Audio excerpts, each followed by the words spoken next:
जिल्हा विशेष सिरीजचे प्रत्येक जिल्ह्याचे फ्री पीडीएफ मिळवण्यासाठी ज्ञानदीप सरळ सेवा हे ऍप्लिकेशन आजच डाउनलोड करा. जिल्हा विशेष मध्ये आपला पुढचा जिल्हा आहे धाराशिव. धाराशिव हा भोगावती काठी वसलेला जिल्हा आहे. फेब्रुवारी 2023 मध्ये उस्मानाबादचं अधिकृत नाव धाराशिव असं करण्यात आलं आणि हे धाराशिवच्या लेण्यांवरूनच नाव पडलंय.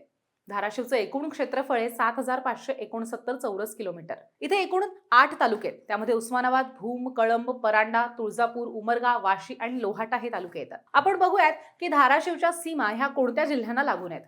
धाराशिवच्या उत्तरेला बीड हा जिल्हा आहे, पूर्वेला लातूर जिल्हा आहे, आग्नेय आणि दक्षिणेला कर्नाटक राज्य लागलेलं आहे, तर नैऋत्य आणि दक्षिणेला सोलापूर जिल्हा येतो, तर वायव्य दिशेला अहिल्यानगर हा जिल्हा आहे. धाराशिव मध्ये कोणकोणत्या महत्त्वाच्या नद्या आहेत त्याही आपण बघूयात. तेरणा ही या जिल्ह्यातली सर्वात लांब नदी आहे. तर यासोबतच मांजरा, सीना, बोरी, बेनीनुरा, बाणगंगा, बेनीथोरा, भोगावती, हरणी, उल्पा, चांदणी, खैरी याही महत्त्वाच्या नद्या आहेत.